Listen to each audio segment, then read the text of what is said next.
After so many massive updates and a variety of true crime cases over the past year or so, the last few months have been suspiciously quiet on that front. I've been keeping an eye out, but there just haven't been that many updates.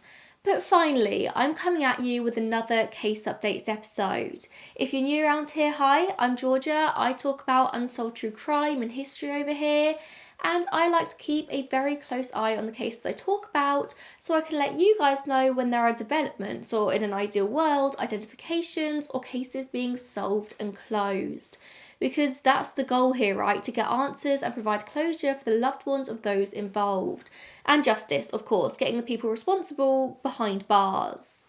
But first, let's say a huge thank you to HelloFresh for sponsoring this week's video. I am just terrible at doing my weekly food shop. Like, me and Holly, my fiance, are just out constantly. Our plans change all the time. We'll be like, we're gonna have a nice chilled weekend this week, and then we'll end up going for dinner with like 3 different friends, and then before I know it, I've done a weekly food shop and all the food is going off in my fridge. It drives me insane. Which is why HelloFresh just works perfectly for us. Every week I just order the box. I order 3 different meals each week, and it comes with the recipe cards, and the meals turn up in these wonderful pre-packaged bags, and I just stick them in my fridge, and at least 3 meals a week we are at home, not out spending money. You can completely tailor your subscription to fit you, so you can change the day it arrives, or change the amount of meals that you need that week, or for the amount of people. You can cancel or pause your subscription whilst you're away. It is so flexible. I love it. Like, it just works perfectly for my lifestyle. The portions are always the perfect size. I never have to worry about food waste. I hate throwing away food so much. But when I do a proper weekly shop, I always end up throwing away so much because, like I said, we are never here. And it's budget friendly as well. Like, I spend so much less money doing HelloFresh every week and just like popping to the shop on the days that we're home. There are so many things I love about HelloFresh, and I could talk about it for hours. I'm not going to, but I could. But my favourite thing is they've introduced me to so many new foods I just never would have tried otherwise. This season they've got loads of fresh new spring recipes for you to try out. Something a little bit lighter after a winter of really heavy, starchy, carby meals. I love summer and spring, and this time of year I always get such cravings for just like slightly lighter food, you know, like fresher and healthier. The meals I've chosen this week are the crispy chicken in creamy mushroom sauce. We have the ultimate Parmigiano crumbled chicken schnitzel and the French dip inspired steak sandwich. This one looks so good. Biscuit, you are right in my way. Anyway, I'm going to see Girls Aloud in London tonight, so I think I'm going to make a late lunch / early dinner. I might do the French dip inspired steak sandwich because that just looks too good to wait. Like, that looks so good. If you want to try out HelloFresh for yourself, and I highly recommend you do, you can use the QR code on screen right now for 60% off your first box. That's 60% off, 20% off all your boxes for 2 months, and free desserts for life. Like, for life, free desserts. That is so good.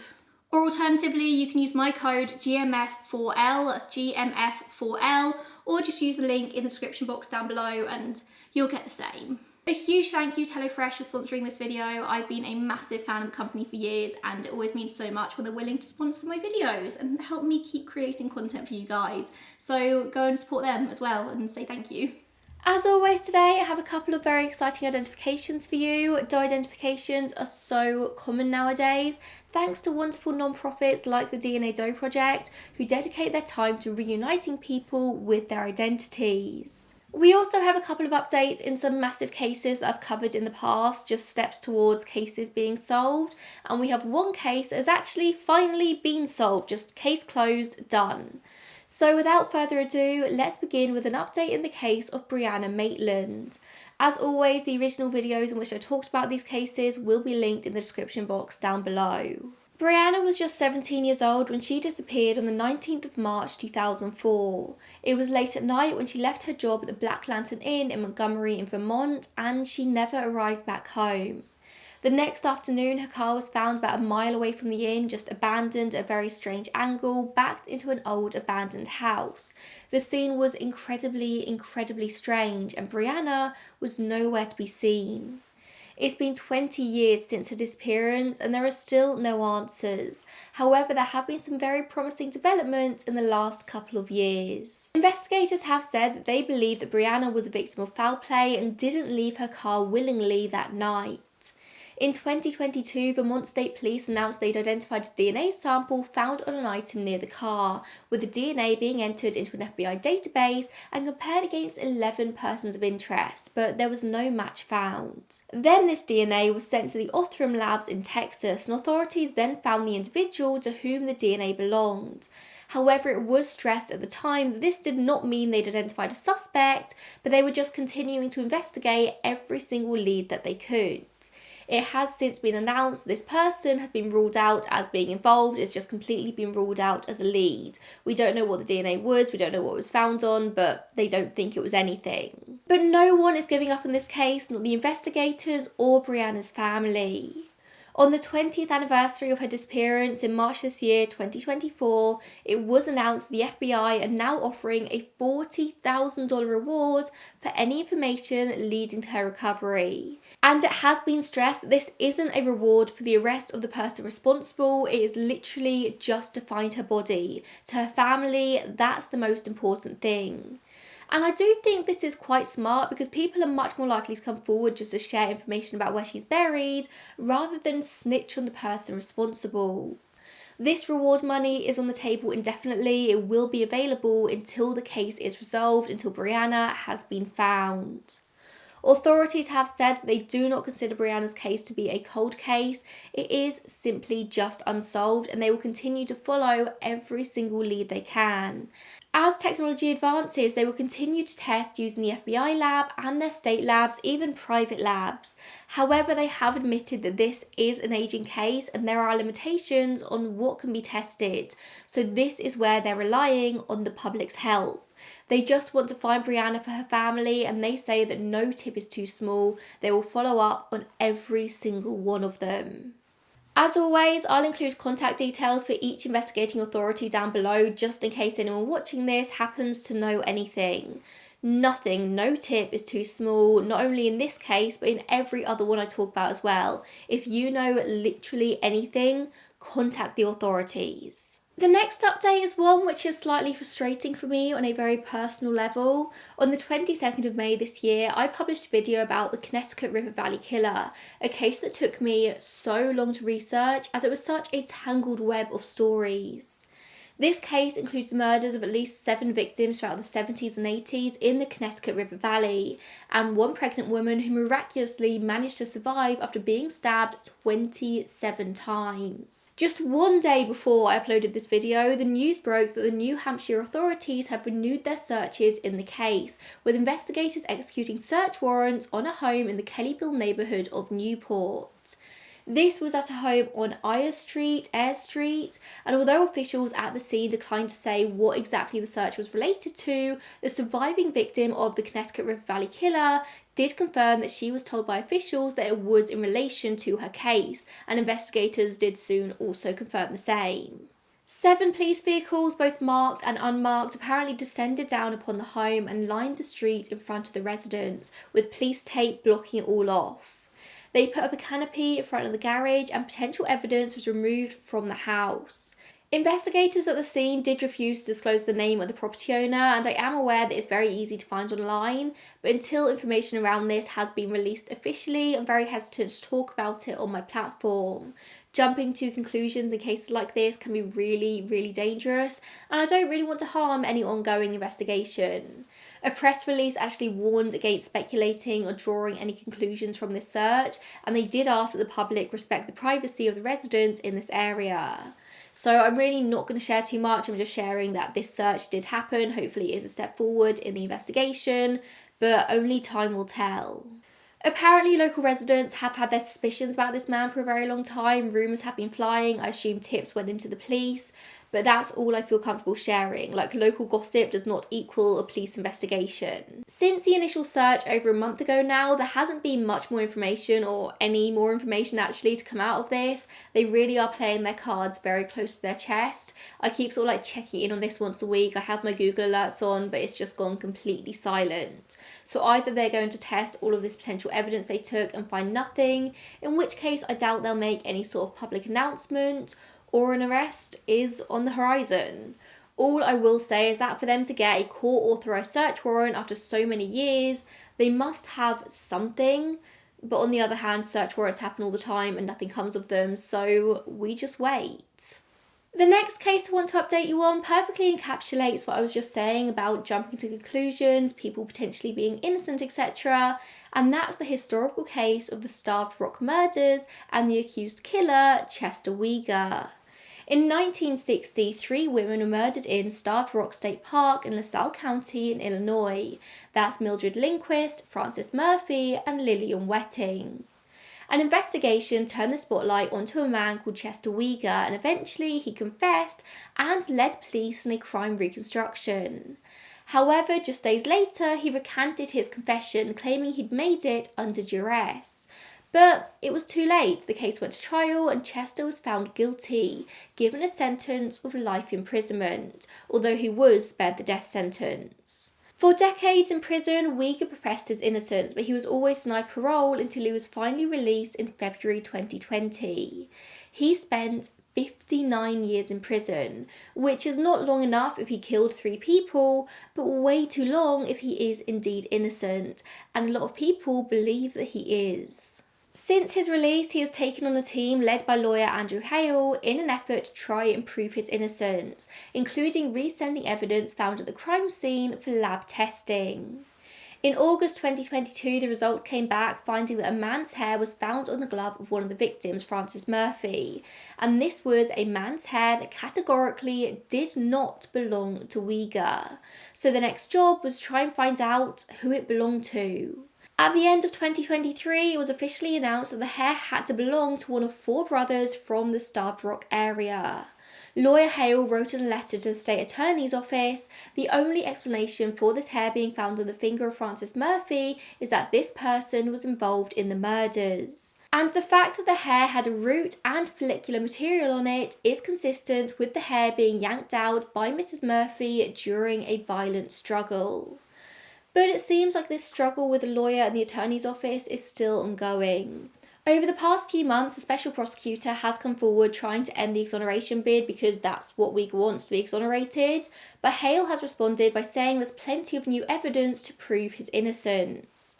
In March, Hale officially named the men whom, according to genetic genealogy results, this hair could have belonged to, one of 4 brothers who have all since passed. I kept saying 4 brothers, but only 3 brothers were named. That's Leo Bray, Charles Bray, or Edward Bray.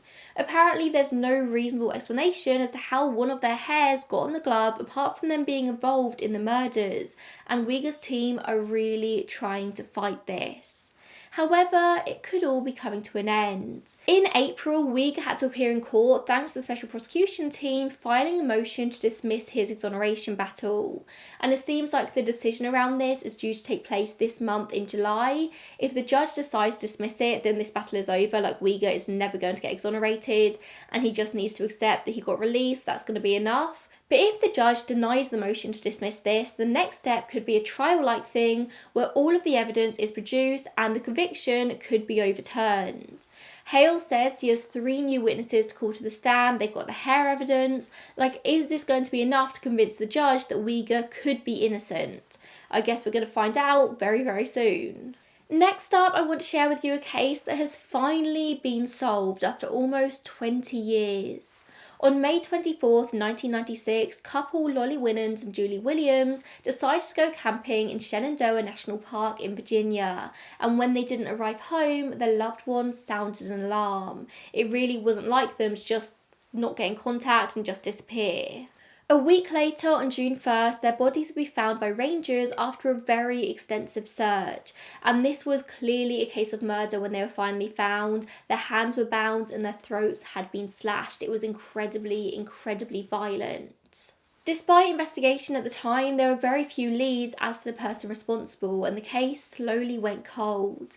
That is until 2021, when a new FBI investigative team was assigned to conduct a methodic review of this case, and they reassessed hundreds of leads and interviews and spent countless hours identifying what evidence found at the crime scene did require retesting. And once they'd identified said items, they submitted the items to a private lab for testing. And recently, the lab was able to successfully get DNA from several items of evidence found at the scene, with the Virginia State Police submitting this to CODIS, which is the FBI's combined DNA index system.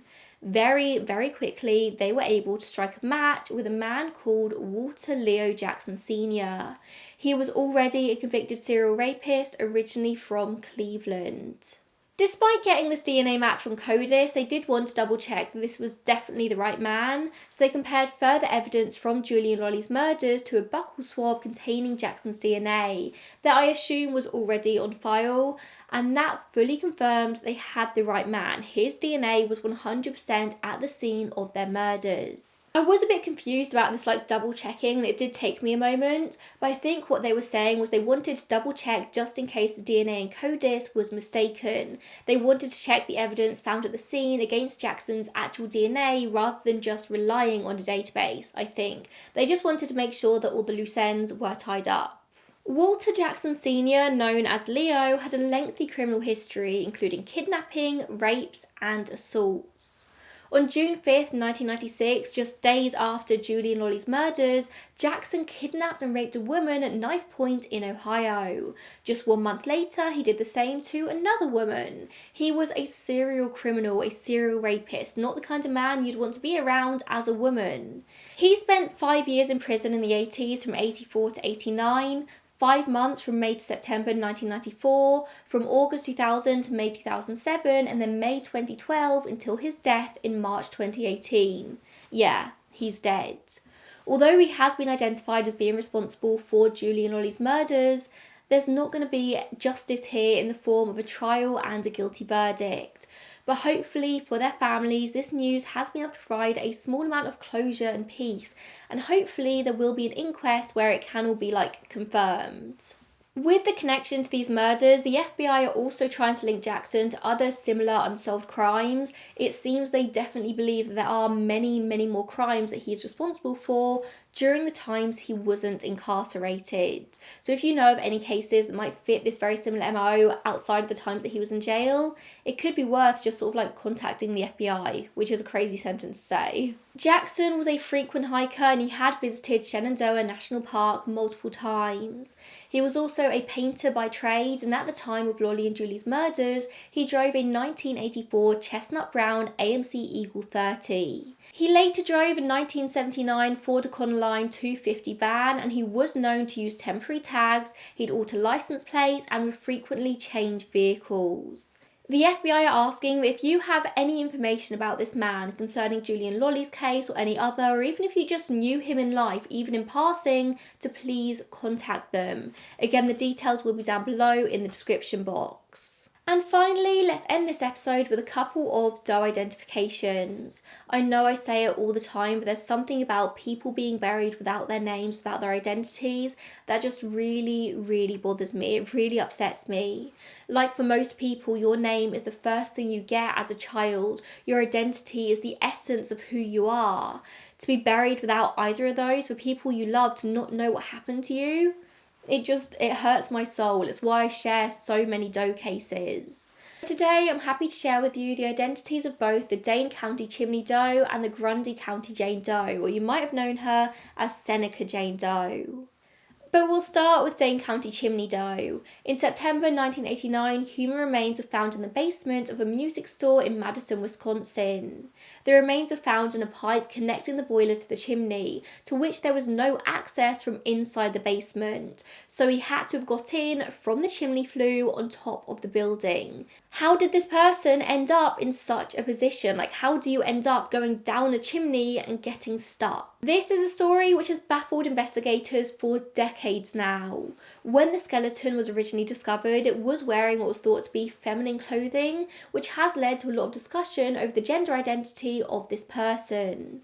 The skeleton was that of a biological male, but did the doe identify as a female? How should we be referring to them in videos? Was the dress maybe part of a Halloween costume? Was it a dare? Was it just how they chose to present? Well, sadly, those are questions that we might not ever have the answer to, but we do know the name of this doe now thanks to genetic genealogy. In May, it was announced the Dane County Chimney Doe was Ronnie Joe Kirk. Ronnie was born in Tulsa, Oklahoma in 1942 before being adopted, which apparently made for a very unique case to solve, with multiple generations of different marriages as well, despite them striking a relatively close DNA match in the family. Sadly, we don't know loads about Ronnie's circumstances leading up to his death, and we don't know when he even died. We don't know when he went into that chimney. All we know is that years had passed between Ronnie's last contact with his relatives and the discovery of his remains, and we know that he did have family ties in Madison, Wisconsin. In regards to the questions over his gender identity, the DNA Doe Project has said, people are going to speculate about the so-called dress, and we feel that it was mislabeled as such since we have found no further evidence to suggest that Ronnie ever identified as anything other than male. Detectives also told the New York Times, based on everything we have at this point, he always identified as male, but I know that sometimes people hide aspects of their life from family and friends. The fact that he was found with a broken pelvis alongside the feminine clothing, though, is considered circumstantial evidence of gender-based violence. We don't know anything for sure. There's still so many unanswered questions about Ronnie's life and death. But now they have a name, investigators are able to look into this case again from scratch and see what they can find out about Ronnie's life. Hopefully there will be another update about this case in future in which they've been able to identify how exactly he came to die and be found in this position. It certainly doesn't seem like somebody would voluntarily shove themselves into a chimney, but I suppose now it's just a case of waiting and seeing. And finally, I want to end today with a very exciting identification, that of the Grundy County or Seneca Jane Doe. This is a case that stayed in the forefront of my mind ever since I first covered it, I think 2 or 3 years ago now. This Jane Doe was discovered on the afternoon of October 2nd, 1976, with a local farmer finding her body alongside US Route 6 near Seneca, Grundy County, Illinois. She had been murdered with a gunshot wound to the head at a different location before her body was dumped here. At the time, all efforts to identify her failed and the case went cold. She was buried in an unmarked grave on Thanksgiving Day 1976. Over the past few years though, using genetic genealogy, they have slowly been able to piece together information about Jane Doe. She was likely born between 1948 and 1960, with one of her parents' last names likely being Calhoun. Said parent was born in Selma, Alabama before moving to Cincinnati, Ohio at some point in her life, which might have been where Jane Doe was born. They also found the surnames of Ensley or Bynum, and you might think it's incredible that they were able to find out so much information about the Jane Doe and not her actual name, but this has always sounded like a very complicated family tree to follow.